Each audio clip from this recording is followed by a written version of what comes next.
So what are we doing? We are on a boat right now. Yeah, we're heading to Simon Reef or Ecological Park.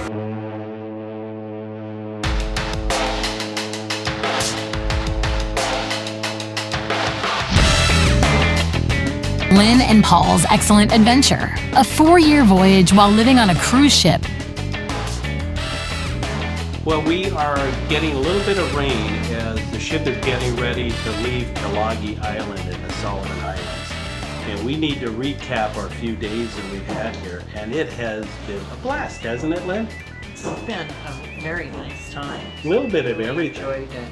We got here on a Sunday, and the island that we started at before this one was called Honoria, right? Honoria. Mm-hmm. And it has, I guess, the largest population of the islands here. Right. It's the capital. It is a capital. Right. I couldn't remember if it was a capital or not. Yeah. And I think there's 5 provinces, they said. That sounds And right. So Honoria is the capital of the 5. And it was an interesting port. It was very busy when you get off the port and you went down the streets. There were always cabs there we could take, but it was kind of busy, and there was some concern during the trip because we had 3 different people that had cell phones that were stolen.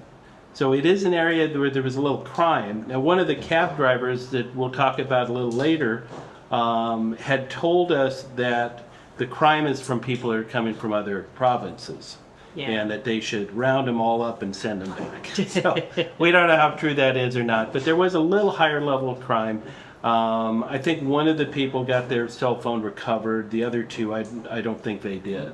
So it was a little tough. But we did get there on a Sunday, and Yeah. sometimes when we go to ports on Sunday, we like to see if there's any type of worship activities. We went to a Catholic Mass at one of our last ports. Was that in Darwin or? Darwin. In Darwin. In Darwin. And that was wonderful. This particular church that we ended up going to was a evangelical church. And Right, the SSEC, which is the South Seas Evangelical Churches, as a denomination or congregation of churches. And it was called Adeline. And it was a wonderful time. It's very interesting the time we actually had there. We had looked it up. It looked like a church that we might want to go to. It might be great. It was up the hill a little bit away from the port, so it was about maybe a 15 or 20 minute taxi ride. And we had Facebook messaged them. They don't have a website. We didn't know what time their service was. Well, first of all, there's not any cell service or really any real internet connectivity. At least for us. The locals us. did have a little Locals, bit of connectivity, but yeah. we couldn't find any. Yeah. Through Which either is- eSIM or anything. Which is interesting because we haven't really experienced that too often with ports. No, we really haven't. It was an amazing experience getting there. We only guessed that their service started at 11 o'clock as we'd seen. They do live stream them or at least record them, and most of the postings were around 11 o'clock, so we said, well, let's take a chance and we'll see if we can catch them at 11. And it was a good guess. Yeah, yeah. And they did message me back, I found out later, I guess right before service. I never saw the message saying that we were welcome to come, but They were, as part of their worship service, they had a funeral that they were doing. So we got to, we decided to stay. We made that choice to stay, and they were very welcoming. And we got to help the family celebrate the life of a loved one. yeah. It turned out to be a gentleman that was about 35 years old, evidently very involved in the community of, I believe, well, we can tell because of some, you got to remember that the service was done in kind of a pidgin style English, but of what we could tell, he might have been a soccer player for Brazil at one time from the island. They were very proud of him, what I could tell. And he was 35 years old, evidently died of liver problem Hepatitis B. and hepatitis B that developed into a liver situation.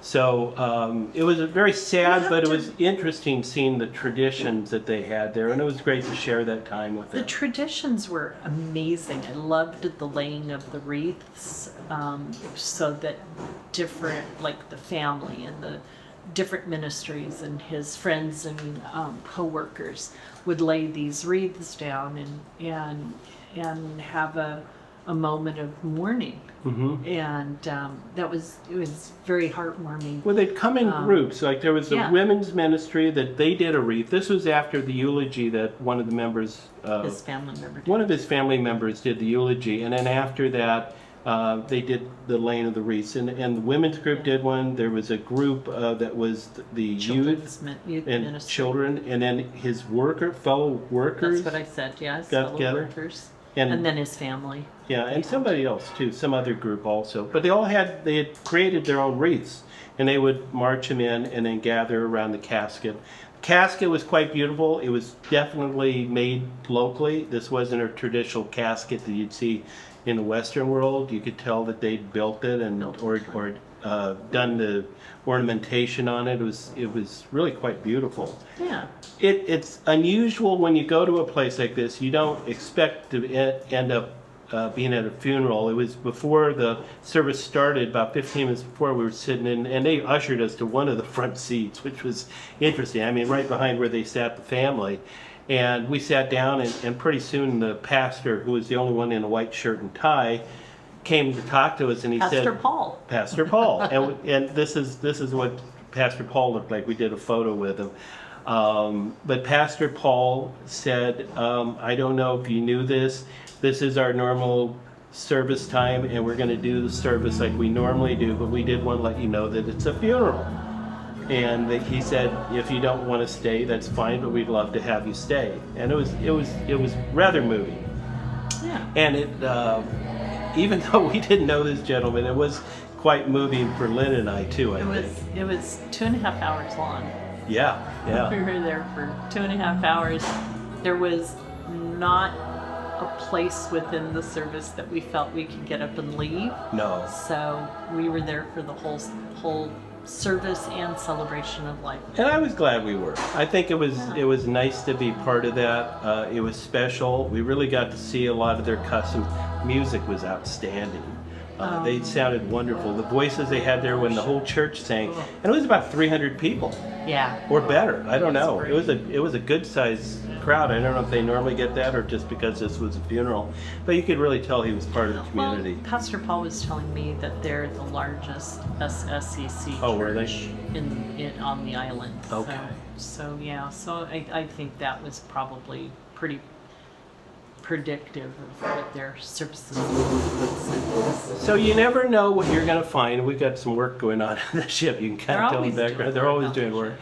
I think they're getting ready to cast off. So, but on Lynn and Paul's Excellent Adventure, you never know what that adventure might include, and sometimes it may even include a funeral. And that was today. Yeah. So it was special. It really was, and it was, I don't think I could have picked a better way to really spend that Sunday.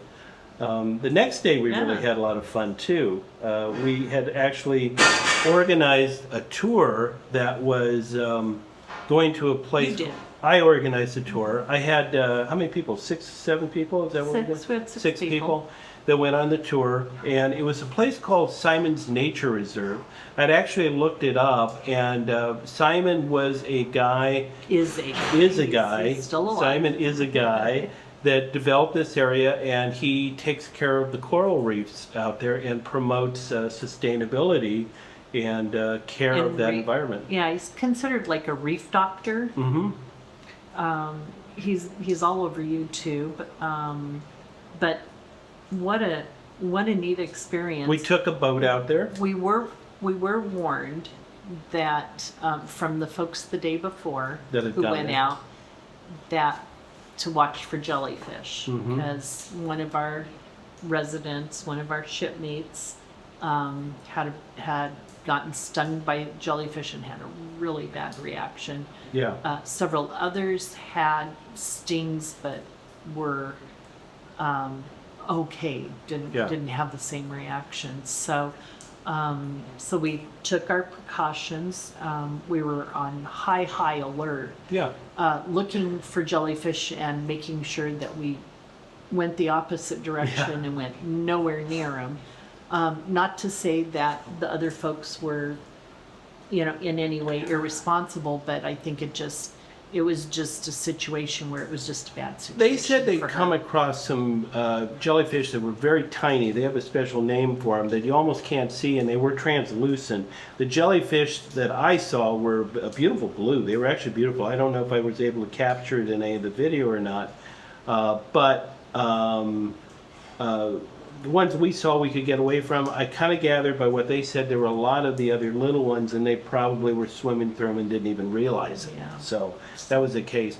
But as part of it, during the snorkeling, I got to talk to Simon, and here's a little bit of what he had to say. Okay, the guy next to me here is Simon, and he's the owner of Simon's Nature Preserve. And we're getting ready to go out and do some snorkeling. And everything I've seen, Simon, is that this is some of the most beautiful coral in the world.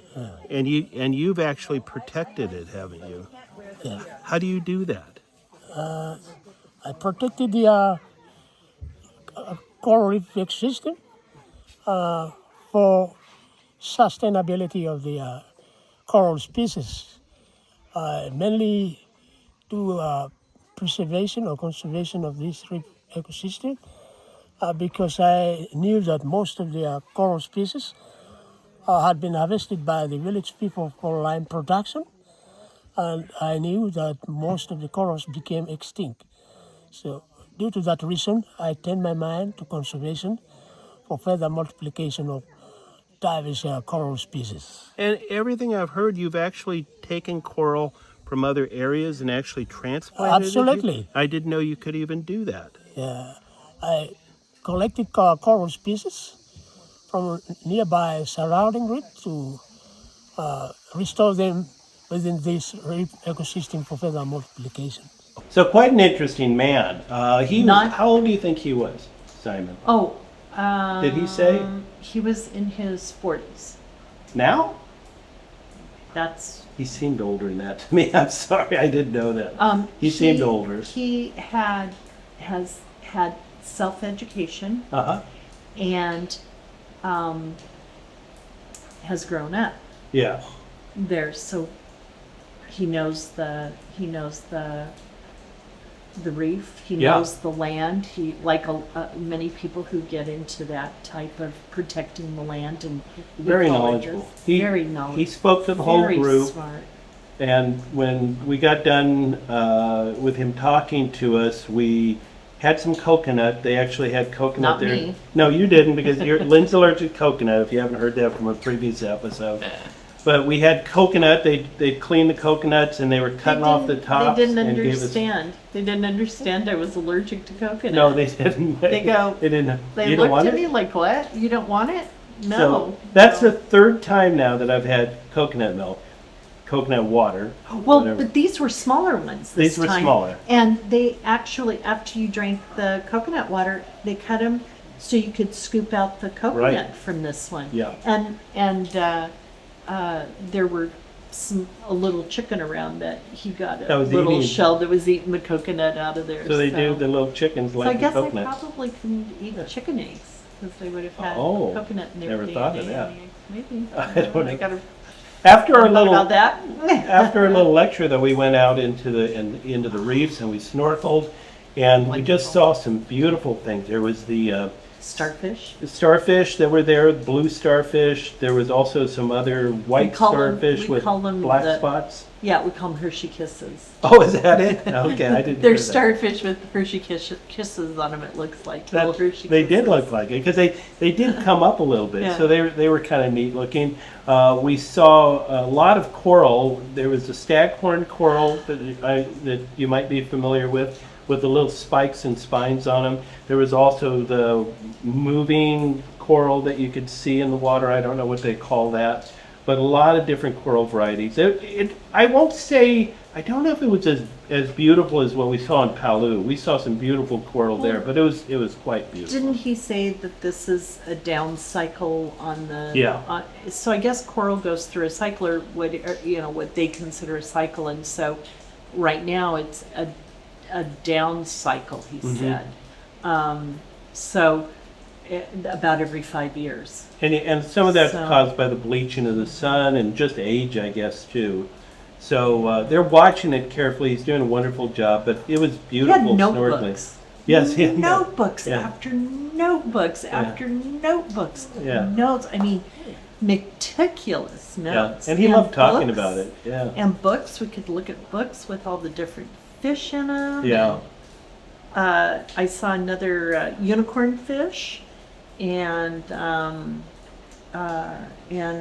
so that was fun. Yes, it was fun. We saw a lot of That was fish, fun. but that wasn't the end of the day because No? it really started to rain pretty good. We ended up getting the boat.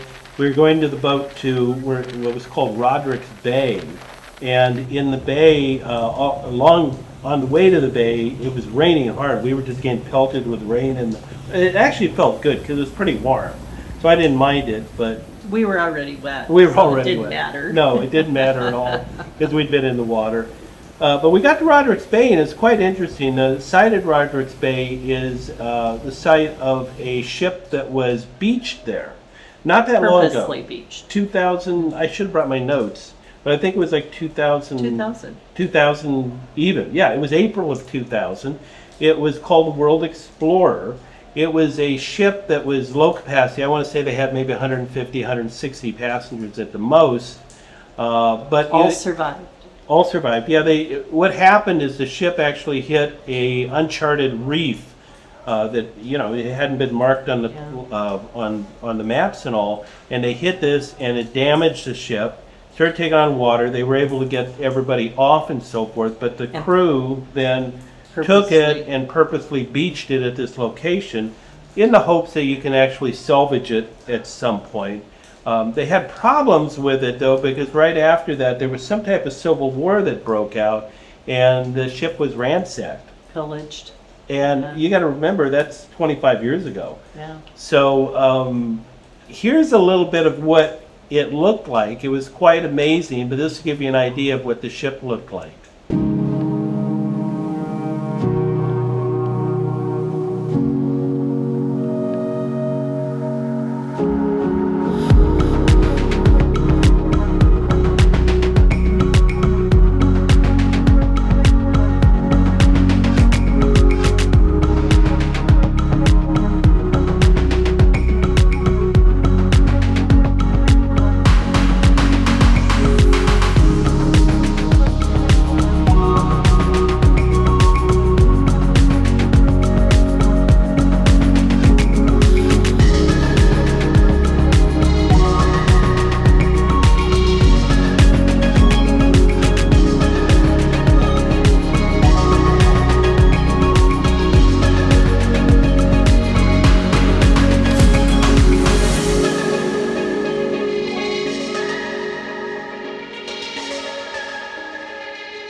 You were doing the drone, right? Mm-hmm. So did you get a chance to snorkel around the ship? No, I didn't. Because did. You did.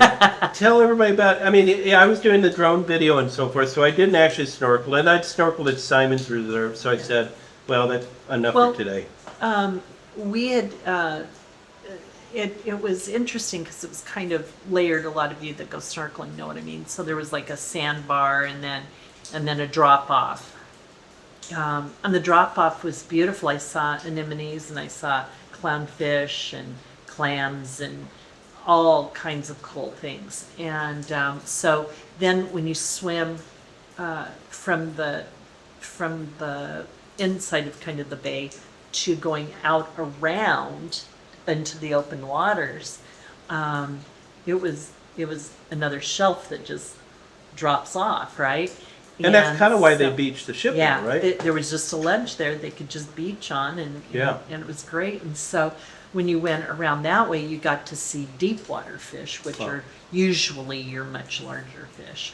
And so there were larger fish. I couldn't exactly identify them, but they were larger fish. And then you go around the other edge, and then you kind of come back up, and the depth is only maybe over there on that side, it's maybe 20, 30 feet Yeah.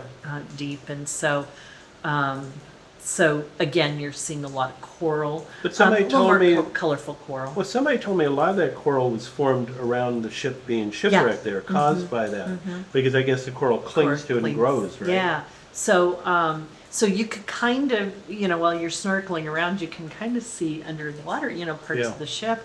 A couple of one of our friends here on the ship, she's following her father's diary of when he was in World War II and here in the Solomon Islands. And so this, not that this was a war boat, but this area really meant a lot to her. So so we were able to talk about that. And then when we got done, well, we were kind of playing around in the water. So we went on, there was a swing in the water and a rope to Yeah. swing from the tree out and dive in. And Yeah, this is you could climb. where you're looking at now is Yeah. Marianne and Lynn on the swing over the water. You can tell they were having fun. We were having a great time. And then one of our people went and climbed the ladder on the ship. They've built a ladder and kind of zip lined across, kind of Yeah. a makeshift zip line. Very Yeah, much makeshift. I don't know if I would have The trusted kids it. have had fun with that. Yeah.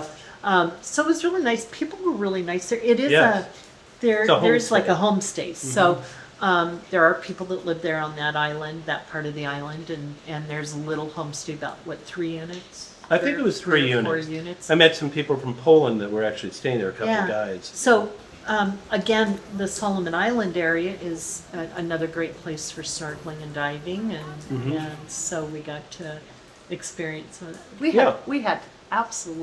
had a blast. Boat ride back. Blast. I don't have pictures of it. Boat ride back, we saw flying fish. I'd never seen. It's I like they thought were flying going as fish were fast like. as we were. I thought they'd go like 3 feet. Jump out of the water and go in. These were actually like going 30 feet at Like a time. Over. following I don't know us. how they do that. I know. It's They were wild. really wild. A lot of great birds. Yeah. We saw a lot of great birds. Those of you that are fish people, tell us how flying fish actually work. I mean, I know I could look it up on Wikipedia or go to ChatGPT and look it up. Their But fins kind of come out. I guess, Have do you they noticed actually that? flap? Are they like really flying? Well, you Tell- can hear them. Tell us Remember, about it in we the could hear comments. 'em. We'd love So- to know.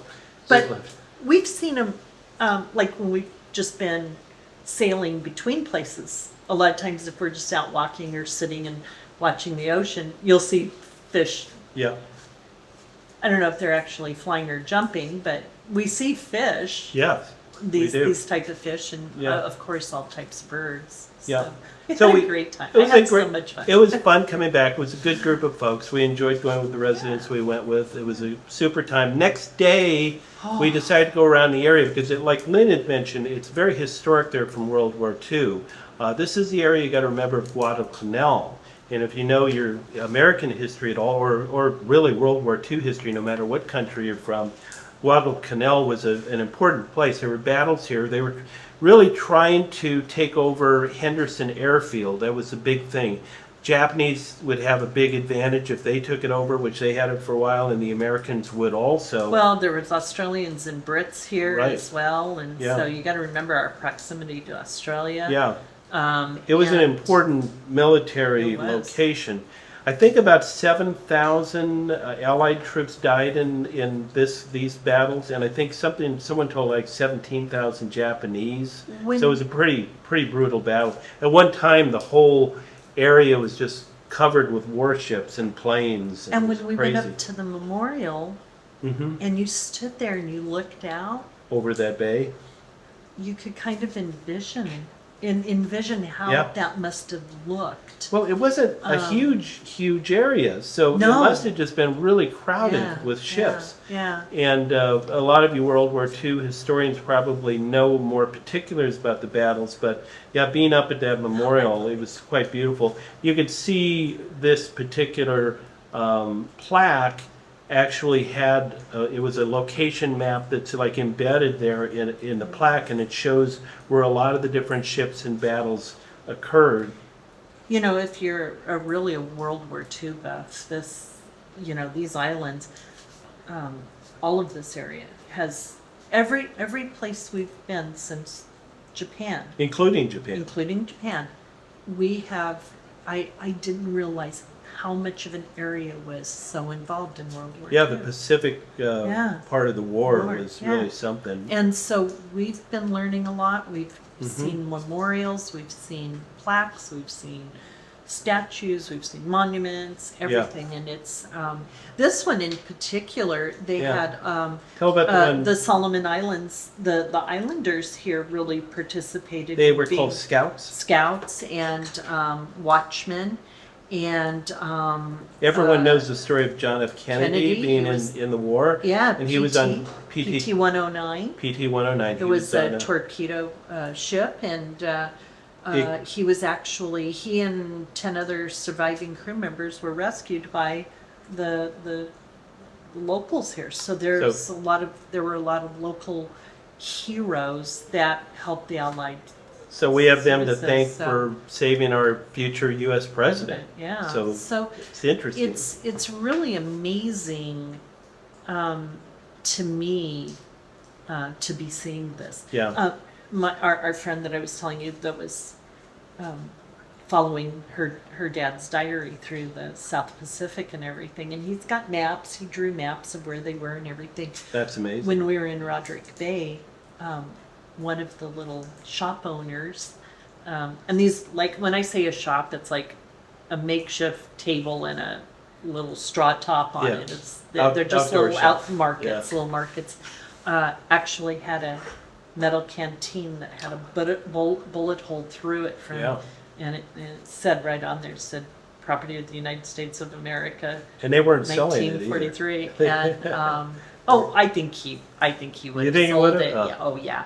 But her looking at that and holding that, it really, I mean, if you had your family members that Mm-hmm. are here, and everything, it just really means a lot to That you. was You can really important. tell how Yeah. it affects people. So Yeah. so it's we can have fun, but we are also learning so much about the world. On the fourth day of our trip to Solomon Islands, we came to this island, which is Tulagi.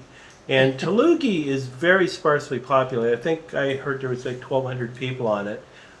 There's virtually, I mean, they have outdoor markets and all, but there's not like any grocery stores or anything like But you that. said there's a school on The the big island. thing is really the school, and the school. When I went to the island, because I went by myself, Yeah, you I- stayed back at the ship. It It was was- rain. It was pretty rainy that day, It was wiped out. but it's beautiful. I mean, the homes, most of the homes that people had there, they had built themselves. But I noticed there were a lot of kids, and the kids on these islands, and this one was the same way. They go to school at 6 in the morning, and they normally get done about 10:30 or 11 because that's the coolest part of the day. So it makes sense for them to really be doing their studies during the cooler part of the day. So when I was there, it was going to be about 11 o'clock or so. I got on. We had to take a tender boat. Watch our tender short if you need to know what a tender boat is. Yeah. And we took tender boat out and got off, and we walked around some, and then it really started to rain, at least sporadically. And I was walking down the road. One of our other residents had said, well, there's a school down the way. You can actually walk all the way around the island. I think it was 6 miles. Yeah. And some of the people did. I didn't do it because it was raining so hard. So I walked about 1.5 kilometers and got to the school. I was walking with one of our other residents, but on the way I met up with this gentleman on his bicycle. And there aren't too many bicycles either. That kind of surprised me. And he was asking us questions, and he was telling us a lot. He was on his way to school. He had an extra umbrella. He was taking to his young son, I think 6 or 7 years old. And we ended up talking all the way over. And I will tell you, that's a beauty. I didn't record our conversation. A lot of times I'll do that, but I have noticed that on some of these islands, when people are opening up to you, a lot of times if you pull out a camera and start recording, they don't care for that a whole lot. Yeah. So, I mean, I'll just kind of relay his story. He's got the one son and his wife.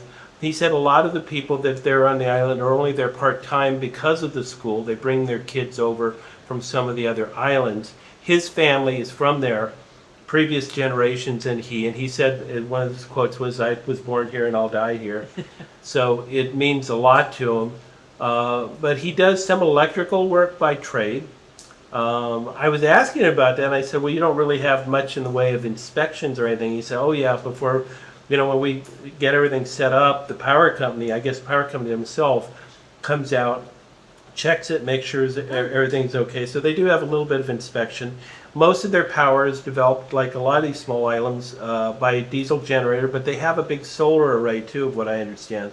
So they use the solar array as much as they can. We and then- did see a lot of billboards for We did. solar storage Right. and solar panels. Yeah, so they have moved quite a bit that way, Yeah. but they still rely on diesel generators. I heard they had 2 diesel generators, one as a main and one as a backup. Found out that he was building his own house. They were actually living in it. You don't have to wait for a certificate of occupancy or anything like that.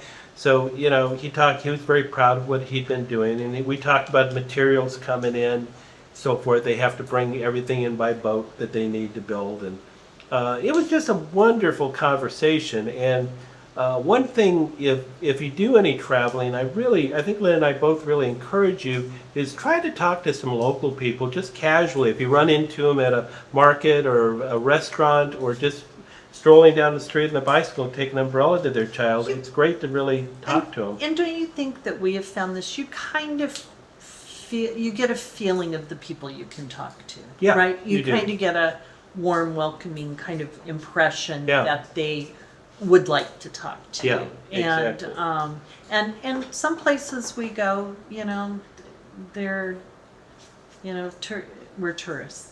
We're Yeah. just tourists.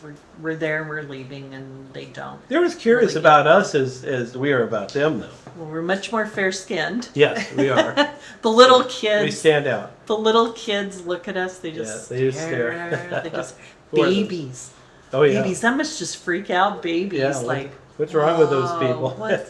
I've never seen that. You know. So Takeaways from the island. I really like Tulagi here. No paved roads, just a dirt road around the island. They have a pass that was actually put through, Tulagi Pass, that was put through during World War II. And as you can see, it's just a cut through the mountain. They just cut through somehow. My guess is Corps of Engineers or somebody probably cut through. But that's the only way through that area, and that's one part of the whole circle around the island. Honoria was quite a bit bigger. I felt less safe, I will say that. Just Well, on the street. We took cabs most yeah. places and felt safer.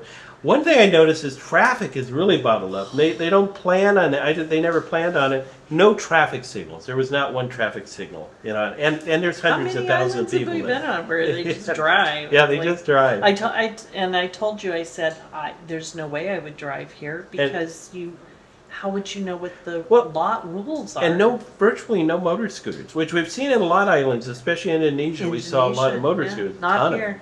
Ton of cars, but Yeah, no ton of cars. motorcycles or bicycles, Yeah. like you said. So I takeaway. did see a couple of scooters, boys with Did you? motorized with scooters. scooters. Oh. Yeah. Yeah. Well, takeaway like is, skateboard scooters. I think we enjoyed it. A lot of history here. Beautiful snorkeling. The city was a little uncomfortable, but not bad. But I think we enjoyed the trip Our overall. taxi driver was amazing. He was when great. when both of them. Actually, both, of 'cause we them. went had to the two monument. Yeah. different taxi drivers. Both wonderful people, enjoyable to talk to, very knowledgeable about their island, and Yeah. you know. It was a so, great time. Yeah, it was a good time. Whether we want to come back or not, maybe. I think it's a big world out there. One thing we're really realizing on this trip is we are just getting, you can't say I want to see everything in the world. It's impossible. No, I want to see everything. You can't do it. Trust me. But we're getting to see a whole lot of it, and we're going on How this. can we see everything? How can we? I got to don't know figure how you that do it. out. But on this ship, on the Odyssey, it is one of the few ways that you can actually, in a slow pace, really see a lot of the world. The places we're going to go to over the next 3 years, Oh, 3.5 the years. places you will go. Yes. We're just getting into the South Pacific part of our itinerary now. We're on our way to We're going to be hitting Fiji, Fiji, but before that, we're actually hitting Vanuatu. Venuto. Yes, and we also have Fiji, Wallis and Wallis. we have Cook Islands, and we have American Bhutan, Samoa. Futura. So Wallis Futura. we're going to see all of I those don't islands know, that we're we've just- thought about it's- for years. Well, we've Bora Bora? seen them on a map. Yeah. Oh, we're gonna have a fun story about Bora Bora. Yeah. We're gonna have that'd a be fun good. story about Fiji too. Yeah, we will. So you'll have to watch for those. So episodes. stay tuned. We got as some we fun say. stuff coming up in the next month. Oh, We have yeah. literally a month before the end of the year. Be sure to send any comments you had. Yeah. We did get a wonderful comment from a gentleman, I believe from Australia, because he knew right away that that was the bird that we had in our last video with the red head. We didn't know what it was. I said it looked like a turkey. It turns out it was a type of turkey. It's called a rough, I didn't bring my notes here in front of me, a rough turkey, I believe. Roughneck or Rough turkey? rough hair. I think so. But it was a turkey of some was a kind. wild turkey. Yeah, yeah. So, Thanksgiving's coming up. yeah, I don't know if they celebrate No, that. for then. us. Oh, we for could have us. captured it. No, I think we get in Thanksgiving. trouble for that. Oh, man. okay. But do Well, send we your are. comments in. We really appreciate that. It makes a difference when you're joining in on our conversation. Thank you for subscribing to the channel. If you haven't subscribed, do that now. If you have subscribed, like this episode. That helps us a lot. And we love if you've been to these areas, if you have tips of places we should see or go and do or something that you found fascinating, let us know. Because, Yeah, like I said, absolutely. this is the first time we've been here. Right. However, we run into so many people here on the ship that this is like their 10th time here. Yeah. So if you've been here, please share your favorites in the comments because Yeah, we can go check them out. absolutely. You know. We're in the wet season of these islands, so I'm sure we're going to see more rain like this in future islands. But the nice thing is we do see some sunny days too. I'm sure you're going to see a lot of beach scenes. If you're not Mornings. into beach scenes, you're going to hate it. But if you like beach scenes, we're going to see some beautiful. We're gonna do the beaches. slow-mo where you're running down the beach. Will I be running toward you and lift you up and twirl you around? Yeah, I don't probably know. not. I don't know about that. But we thank you for joining us. This is Lynn and Paul's Excellent Adventure. But we'll have another episode soon, so keep tuned. Hit the little bell icon. And the thing that'll do, if you don't know that, is it'll alert you when we have a new episode out. And we're trying to get more regular with episodes now. We got stalled out for a while because of other activities we were doing on the ship. But we're back in the Now we saddle have our again. free time back. We're in training, yeah, whatever free time that is. But thanks for joining us. We'll see you next time.